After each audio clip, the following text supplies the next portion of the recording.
Samuel was the happiest man in the village that evening. His two daughters, Jane and Annabelle, were finally coming back home, not for a visit, but to take him with them to the city. He had raised them alone since his wife died many years ago. Life had been hard. He worked as a mechanic, fixing broken cars under the hot sun, often returning home with grease-stained hands and aching muscles. But he never complained.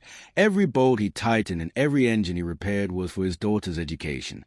And now, after all the pain and sacrifice, they were coming for him. Jane had called him 3 days ago. "Papa, get ready," she said excitedly. "We're coming to pick you this weekend. We've bought a big house in Lagos.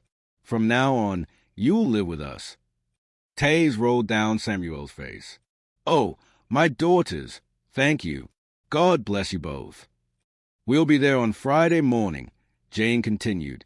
"Pack everything you want to take." That evening, Samuel decided to visit his elder brother, Solomon.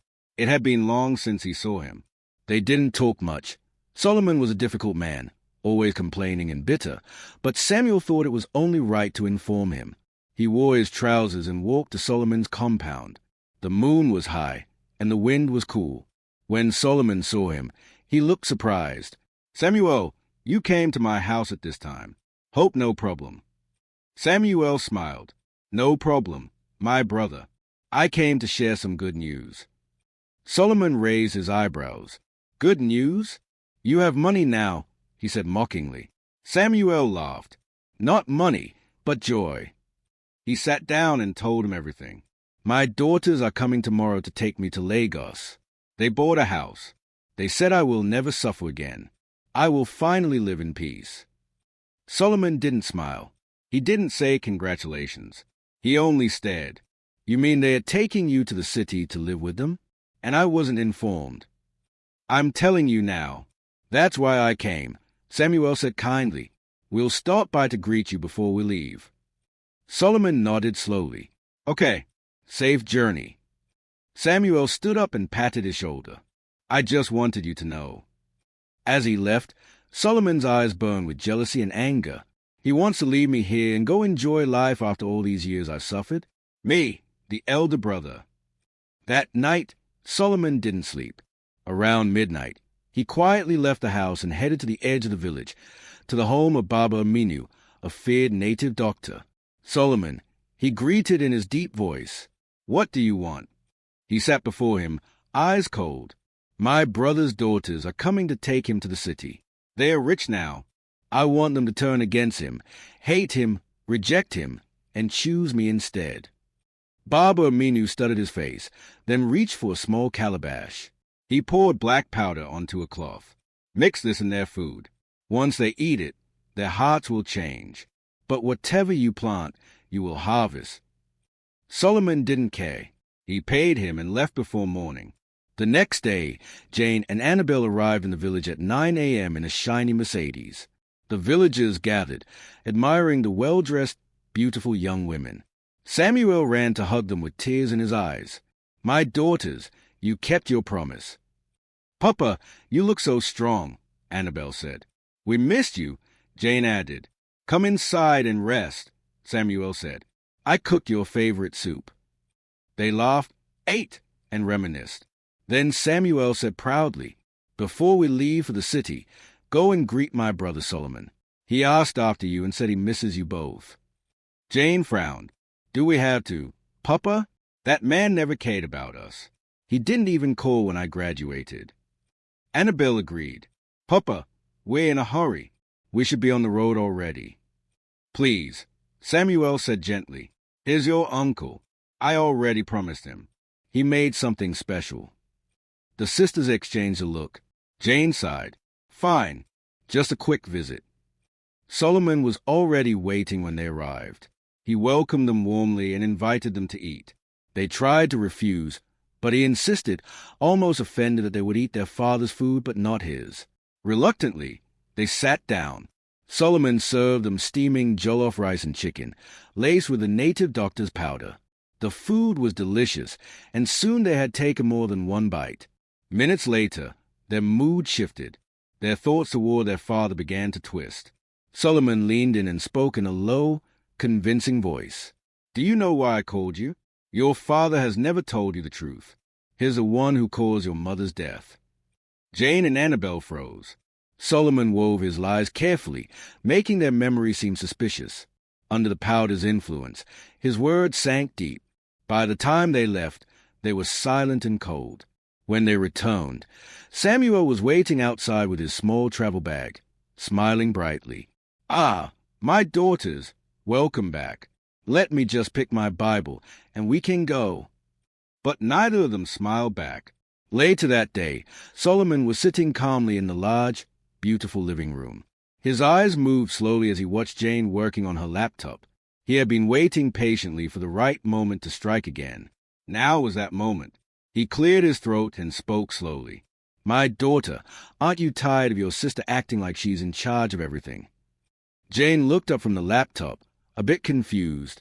"What do you mean, Uncle?" Solomon leaned forward. "I mean, Annabelle is younger than you, yet she behaves as if she's the one leading. Think about it.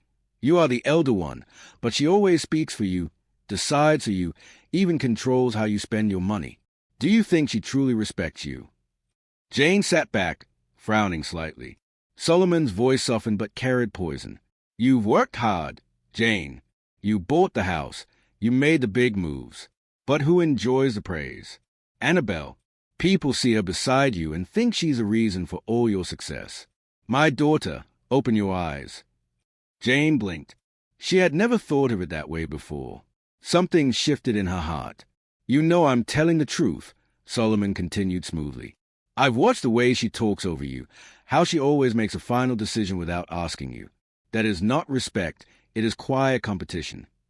Jane nodded slowly. "Funny, my friend once told me the same thing. She said Annabelle is too comfortable letting me carry all the responsibility while she enjoys the benefits. I didn't want to believe her, but now I see it." Solomon gave a satisfied smile. "Good, my daughter. You are wise. This is what I want to hear. You've done too much for her. Let her stand on her own 2 feet." Jane stayed quiet for a moment, then asked softly, "What should I do?" Solomon leaned in closer. "Remove her from the business you both run. Tell her to get her own place. She is not a child. She should start building her own life without depending on you." Jane exhaled slowly. "You're right, Uncle. She's been relying on me for too long." "Exactly," Solomon said, smiling broadly. "Now listen. My son Amos is a bus conductor.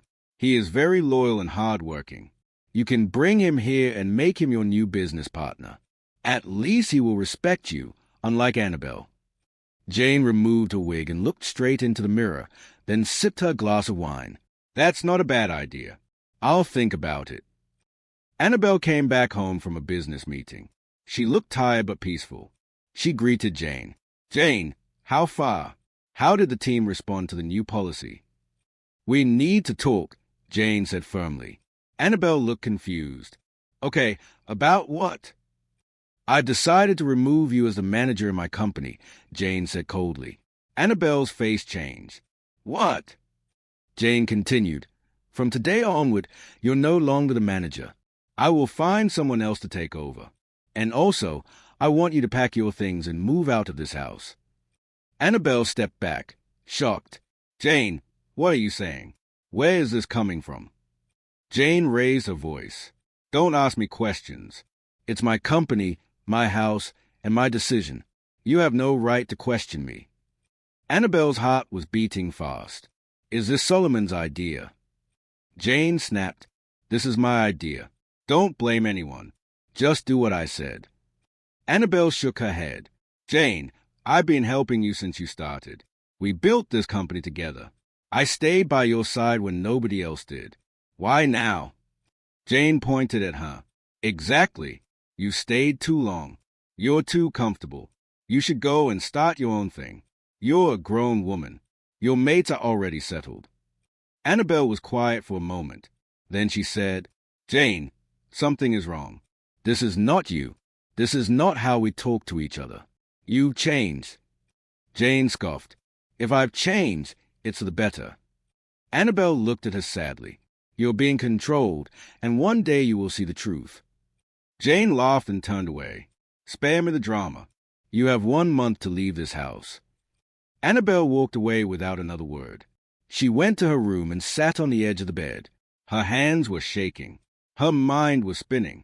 She had sacrificed everything for her sister, and now she was being thrown out like a stranger. Meanwhile, Solomon watched everything from the hallway. He smiled proudly. His plan was working perfectly. He whispered to himself, "Now that the foolish Annabelle is out of the way, it will be easy to control Jane." That night, Solomon called Baba Minu, the native doctor. "Baba," he said, "the plan worked. Jane has sacked Annabelle and asked her to leave, but I want to make sure she doesn't change her mind." Baba replied, "Good. But remember, this charm will not last forever. You need to make sure Jane remained blind to the truth." Solomon nodded. "Don't worry. I know what to do." The sun was hot that afternoon. Jane drove home from a meeting. Her mood was already bad. Traffic had stressed her, and one of her deals had fallen through. As she reached the compound, she noticed the gate was still closed. She honked once, no answer. She honked again, still silence. She frowned deeply. She came out of the car, slammed the door, and walked angrily toward the gate. Just as she reached it, Annabelle rushed out of the house. She opened the gate quickly. "Sorry, I didn't hear the horn," Annabelle said. "I was in the toilet." Jane didn't say a word. She stared at Annabelle with fire in her eyes. Then, without warning, she raised her hand and gave Annabelle a heavy slap across the face. The sound echoed through the compound. Annabelle froze, her eyes wide in shock. For a moment, she couldn't believe what had just happened. Jane stood there breathing heavily. "You're useless," she shouted. "You can't even open gate on time. What kind of grown woman still lives in another woman's house and acts like a queen? Your mates are out there building something for themselves, and you're still depending on me." Annabelle touched her cheek slowly. Her hand shook. The pain from the slap was nothing compared to the shame and anger rising inside her. "You slapped me," Annabelle said, her voice low. "You actually slapped me. You, my younger sister." "You deserved it," Jane said. "I'm tired of your laziness. You've overstayed your welcome." Annabelle looked at her with fire in her eyes. "You've changed, Jane. You're no longer my sister. You're Solomon's puppet. He has poisoned your mind. He has destroyed everything we built together." Jane laughed harshly. "At least someone opened my eyes. All these years, I thought you were helping me. I didn't know you were dragging me down. You and Samuel, the village schemer, always pretending to be innocent. Now I know the truth." Annabelle's eyes turned red. "What did you just say?" "You heard me," Jane replied. "That man you call father is a schemer. And you? You are his daughter. You're both cursed. That's why nothing in your life moves forward." Annabelle clenched her fists. "Don't you dare talk about my father like that." "What will you do?" Jane shouted. "Hit me in my own house." "No," Annabelle said quietly. "I'm done. I'm done with you. I'm done with this madness. I won't stay here and let you insult me and my father again."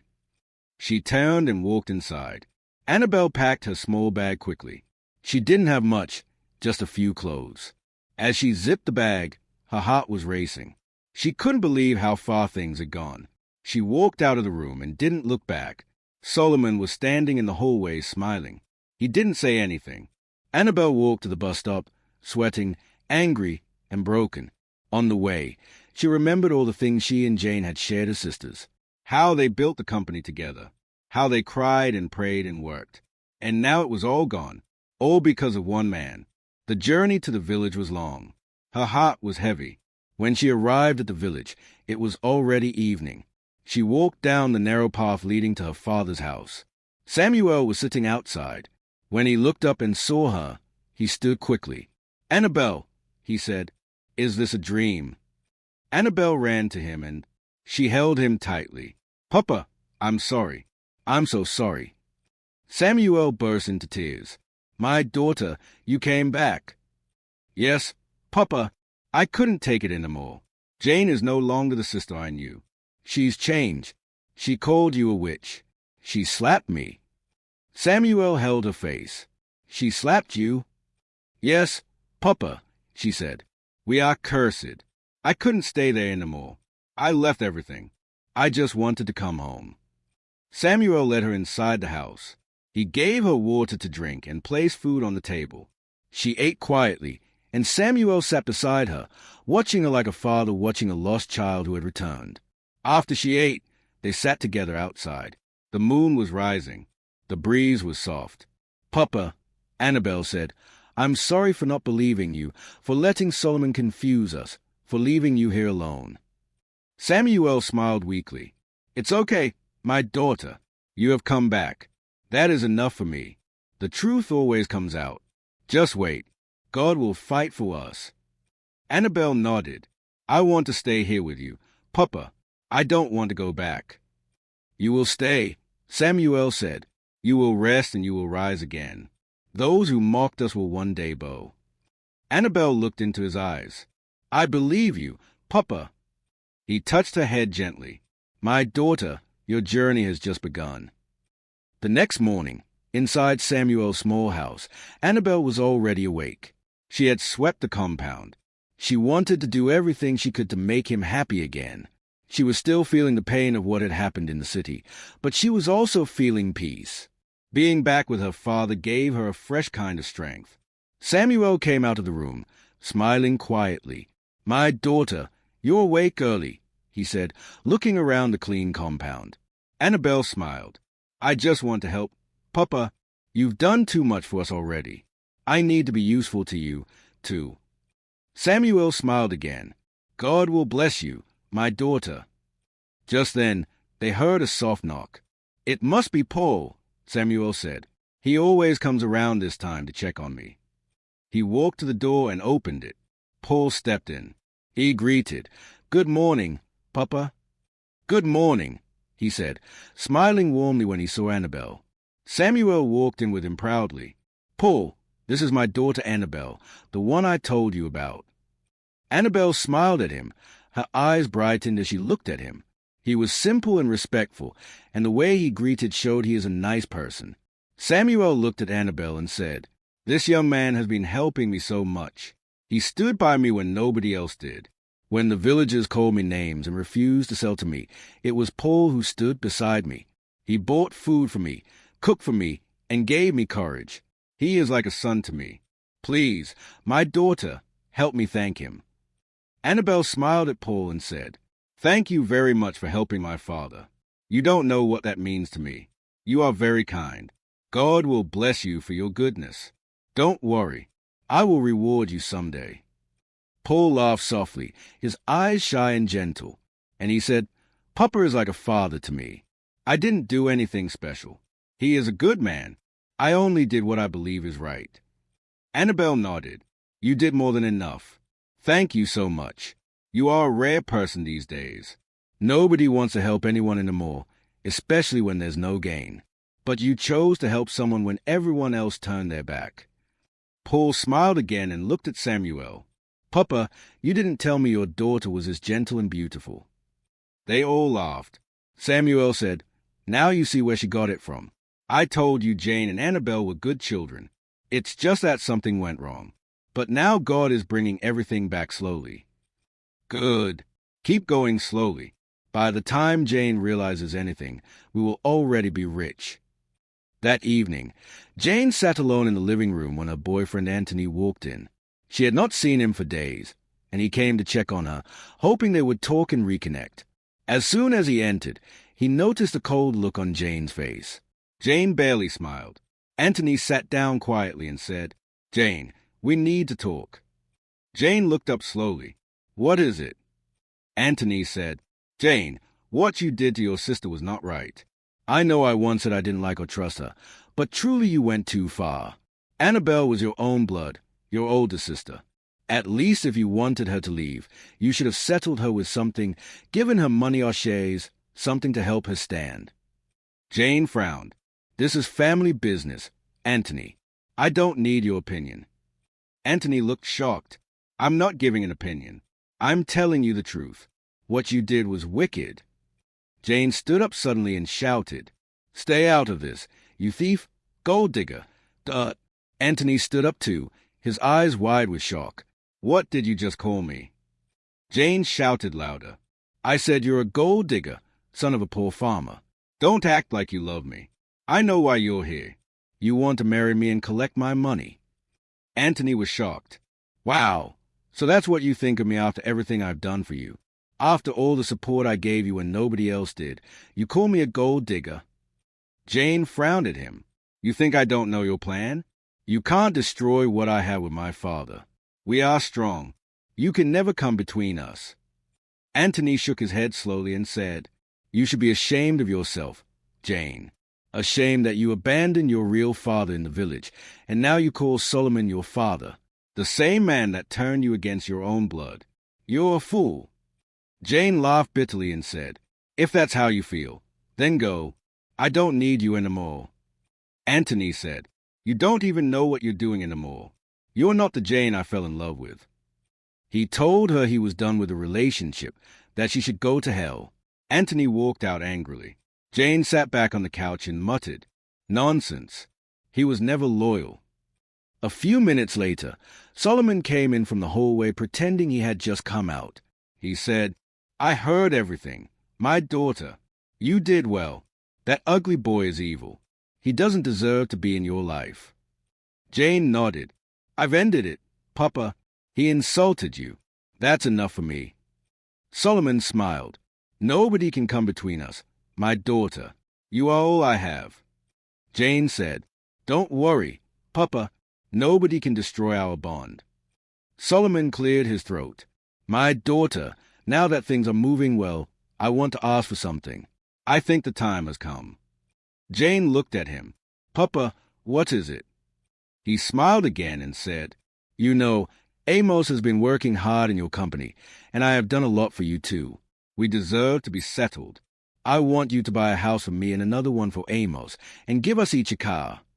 Jane blinked quickly. "Papa, calm down. I'm not saying I won't do it, but business is very slow right now. Contracts are delayed. Money is not coming in like before. Just give me like 11 months. I'll do something." Solomon's smile faded. He frowned and looked at her. 11 months? Are you joking? After everything I've done for you, you can't even buy me a house." Jane raised her hands. "I'm not refusing. I said I will do it. I just need more time." Solomon stood up sharply and said, "Okay, no problem." He walked into his room and slammed the door. Jane sighed and rubbed her face. Things were getting too much. The company was struggling. Money was moving strangely. Sales were dropping. And now her father and cousin were asking for big things. She didn't know that Amos had been stealing more each week and reporting fake expenses. She didn't know that Barbara's charm was working on her. That same night, Jane had a strange dream. She saw her father Samuel in a white shirt standing by a deep well. The man looked at her with sadness and pointed behind her. Jane turned and saw her real father, Samuel, crying in chains while Solomon sat on a golden throne, laughing loudly. Jane woke up sweating, her heart beating fast. What kind of dream is this? She couldn't sleep again until morning. The next day, she told Solomon about the dream. He laughed and said, "It's stress, my daughter. Dreams are nothing. Go and rest your mind." But Jane couldn't rest. Something had changed. She started feeling restless and confused. After Jane left for work that morning, Solomon sat alone in the living room, furious. His face was full of anger. "That foolish girl," he muttered. "After everything I've done for her, she dares to tell me to wait 11 months. 11 whole months. Me, Solomon, she should have just told me to wait for 1 year or 2 years. I will deal with her."